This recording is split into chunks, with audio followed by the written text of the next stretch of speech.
क्या आपको पता है कि आदि मानव जंगलों और गुफाओं में रहते थे, तो उसके पास साधन नहीं थे। वो पूरी तरह प्रकृति पर निर्भर थे। उसे घनघोर जंगल में जानवरों का सामना करना पड़ता था, भोजन जुटाना पड़ता था, गुफाओं में छिपकर अपनी रक्षा करनी पड़ती थी। आंधी, तूफान और वर्षा से बचना पड़ता था। शायद तब उसने सोचा होगा कि काश कोई उसकी मदद करता, उसे जंगली जानवरों से बचाता, उसके लिए भोजन जुटाता, उसे भी चिड़ियों की तरह उड़ने के लिए पंख देता, उसे जगमगाते चांद सितारों तक पहुंचाता, उसके हाथ में ऐसी जादुई लकड़ी थमा देता जिससे इशारा करने पर कुछ भी गायब हो जाता या कुछ भी प्राप्त हो जाता। अपने सुख दुख में मदद करने और दुष्टों को दंड देने के लिए उसने परियों की कल्पना की। लाल परी, नीली परी, हरी परी, सुनहरी परी, छोटी परी, बड़ी परी, यानी तरह तरह की परियां।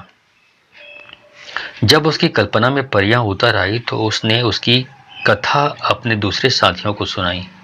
इस तरह उन्हें कल्पना में इसी का सहारा मिल गया। बस उसी दिन से परियां आकर उसके मन को सहारा देने लगी, मनोरंजन करने लगी। तो शायद इस तरह परियों का जन्म हो गया। लेकिन जब तंत्र के माध्यम से उन्हें सिद्ध किया गया तो अद्भुत आश्चर्य प्रकट हुआ और सच में इसके अस्तित्व का ज्ञान प्रकट हुआ। जो बातें अब तक कथा कहानियों तक सीमित थी, आज उनको प्रत्यक्ष किया जा सकता था। हालांकि तंत्र पर जिसका सबका विश्वास इसलिए नहीं हो पाता क्योंकि साधना सरल नहीं होता या सबसे सिद्धि नहीं होती, सबको अनुभव नहीं होता। जब व्यक्ति सफल नहीं हो पाता तो इन अशारीरिक शक्तियों को झूठा समझने लगता है और तंत्र साधनाएं इतनी ही सरल होती तो सारे लोग यही कार्य करने लगते ना। आज मैं आपके लिए एक परी साधना लेकर आया हूँ। नमस्कार दोस्तों, आज की इस वीडियो में मैं आपको बताने जा रहा हूँ आकाश परी साधना के बारे में। आप जानना चाहते हैं इस आकाश परी साधना को कैसे करना चाहिए और कैसे इसका सफलता प्राप्त होगा, तो इस वीडियो पे बने रहें। साथ में चैनल पे पहली बार आए तो चैनल को सब्सक्राइब कर लें, साथ में बेल आइकन को क्लिक कर दें ताकि मेरी हर आने वाली वीडियो का नोटिफिकेशन आपको मिल सके। क्योंकि मेरी जो हर वीडियो है वो आपके बहुत काम की हो सकती है, क्योंकि मैं आयुर्वेदिक, होम्योपैथिक, प्राकृतिक चिकित्सा से संबंधित जानकारी देता हूँ। वास्तुशास्त्र और टोटके से संबंधित लाल किताब के टोटके देता हूँ। साथ ही जो डिवाइन टेल्स है, जो हमारी सनातन संस्कृति की जो कहानियों का रहस्य है, उनके बारे में आपको जानकारी देता हूँ। इस तरह से बहुत सारी जानकारियाँ आपके लिए मैं उपलब्ध कराता हूँ और इन जानकारियों को आपको लाभ प्राप्त हो सकता है। तो इसीलिए आप बेल आइकन को क्लिक कर दें। तो सबसे पहले आपको मैं परिसाधना के नियम बताता हूँ। परिसाधना के जो नियम हैं वो इस प्रकार है। परिसाधना में वज्रासन का प्रयोग किया जाता है, जैसे नमाज अदा करने के लिए बैठते हैं। दूसरा है वस्त्र स्वच्छ हो और धुले हुए इस्तेमाल करना चाहिए।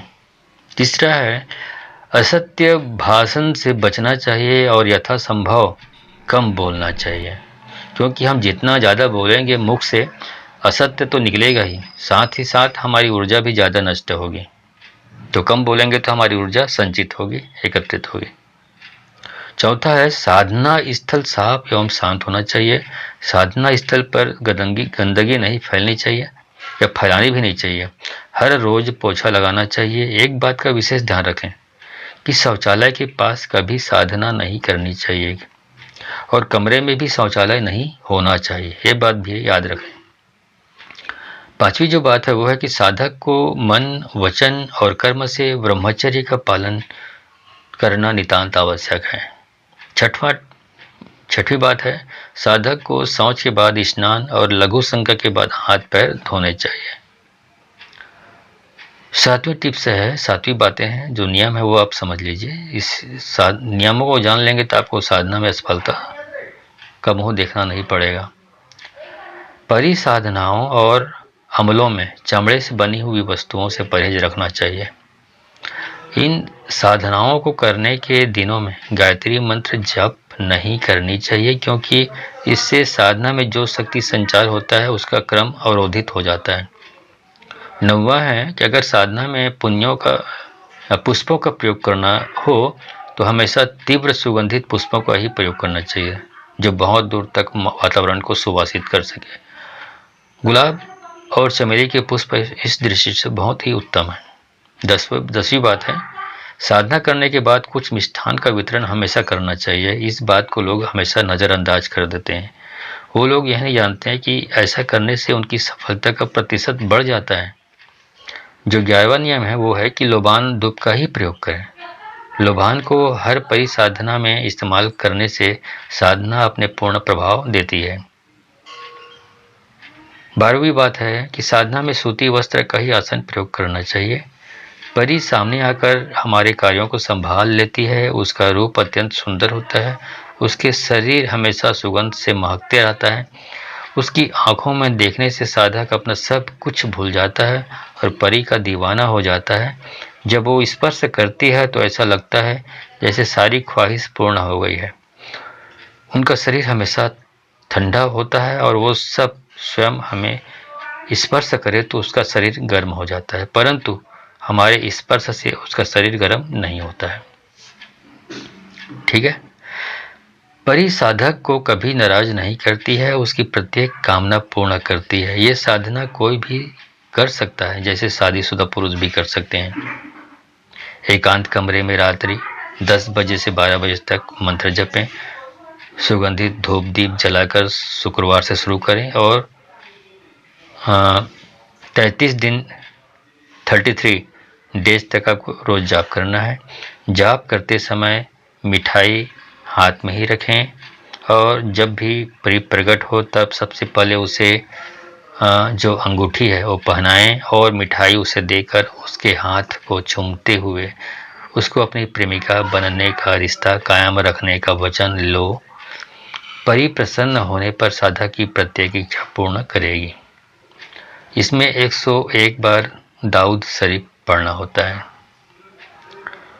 और दारूद शरीफ ये इस प्रकार है, इसको लिखा हुआ भी आपको यहीं पे मिलेगा।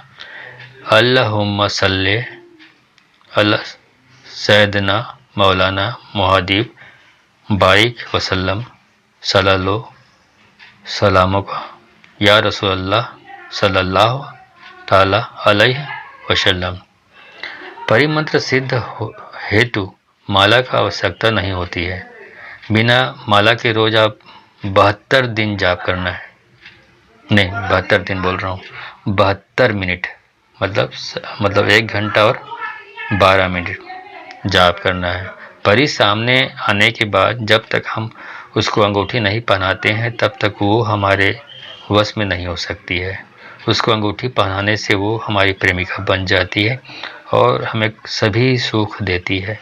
बिना अंगूठी के तो शादी का रिश्ता तक नहीं जुड़ता है, तो सोचिए तुम्हें परी कैसे रिश्ता जोड़ेगी, कैसे उनके साथ संबंध बनेगा।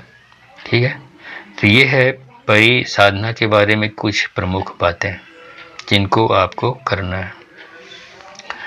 अब जो परी बताने जा रहा हूँ वो है आकाश परी मंत्र। ठीक है, यहाँ पे आकाश परी मंत्र के बारे में आपको बताने जा रहा हूँ। इसका मंत्र इस प्रकार है, बिस्मिल्लाह रहमान रहीम। आकाश परी के पाँव में घुंघरू, नाचती आवे बजाती आवे, सोती हो तो जाग कर आवे, जागती हो तो जल्द आवे, छम्मा छम करे बादल में घोर करे, मेरा हुक्म नहीं माने तो परीलोक से जमीन पर गिरे, हज साल जहन्नुम भोगे, लाख लाख बिच्छुन की पीड़ा भोगे, दुहाई सुलेमान पैगंबर की, दुहाई हसन हुसैन साहब की, मेरी भक्ति गुरु की शक्ति, फुरो मंत्र ईश्वरो वाचा। ये है आकाश परी मंत्र। साधना में सिर्फ सफ़ेद वस्त्र, आसन, मिठाई का प्रयोग करें और सर को ढक के रखें। इसलिए सफ़ेद रुमाल सर पर बांधें और गुलाब का इत्र वस्त्रों पर लगाना है। साधना हेतु पश्चिम दिशा की तरफ मुख करके बैठो और जप के समय बीच में उठना नहीं है आपको। साधना करने के बाद ही आप आसन से उठ सकते हैं, इसके पहले नहीं उठना है। तो इतनी सारी तरकीबें आप करेंगे तो ये आकाशपरी साधना सिद्ध होने में आपको कोई भी संदेह नहीं है। ठीक है दोस्तों, तो इस साधना को करिए और अपनी साधना का अनुभव मुझे भी शेयर कर सकते हैं। अब बातें भी उसके बारे में कोई प्रॉब्लम हो तो मुझसे बातें कर सकते हैं। आपको यहीं पे इसी वीडियो में आपको मेरा इंक्वायरी नंबर प्राप्त हो जाएगा। ठीक है, धन्यवाद।